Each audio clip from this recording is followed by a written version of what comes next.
வணக்கம் மக்களே. மதுரையிலேருந்து திருநெல்வேலி போய்கிட்டு இருக்கும்போது நல்லா பசி வந்துருச்சு. சரி அப்படின்னு சாப்பிட்ருவோன்னு சொல்லிட்டு மதுரை டோல்கேட்லேருந்து ஒரு 10 கிலோமீட்டர் தாண்டி இருக்குது இந்த டெம்பிள் சிட்டி ஹோட்டலு. சரி காரை ஓரமாக போட்டுட்டு சாப்பிடுவோன்னு சொல்லிட்டு உள்ளே போயாச்சு. உள்ளே போயிட்டு ஒரு ஃபுல் மீல்ஸ் நான் ஆர்டர் பண்ணிவிட்டு அப்படியே ஒரு சாக்லேட்டு அந்த ஏரியா டாய்ஸ்லாம் கொஞ்சம் இருந்துச்சு. அதெல்லாம் ஒரு வீடியோ எடுத்து நம்ம மக்களுக்கு காட்டுவோன்னு சொல்லிட்டு வீடியோ எடுத்து கையை கழுவிட்டு அப்படியே கொண்டு போய் டேபிளில் உட்காந்துட்டேன். மீல்ஸில் வந்து பார்த்துக்கிட்டிங்கன்னா வத்த குழம்பு, ரசம், சாம்பார், தயிர், 3 விதமான கூட்டு கொடுத்தாங்க. அப்பளம் எல்லாமே ஃப்ரெஷ்ஷாக இருந்துச்சு.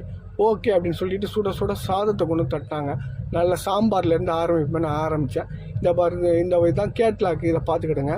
உங்களுக்கு என்னென்ன தேவையோ நீங்கள் ஆர்டர் பண்ணிக்கலாம். நானும் இங்கே சூப்பராக இருக்கும். மேலும் எந்தெந்த ஏரியாவில் என்னென்ன ஃபுட்டு கிடைக்கும்னு நான் வீடியோ போட்டுகிட்டே இருப்பேன். அதுக்கு நீங்கள் பார்க்கணும் அப்படின்னீங்கன்னா நீங்கள் பண்ணக்கூடியது சப்ஸ்கிரைப் மட்டும் பண்ணால் போதும் மக்களே. நன்றி மக்களே.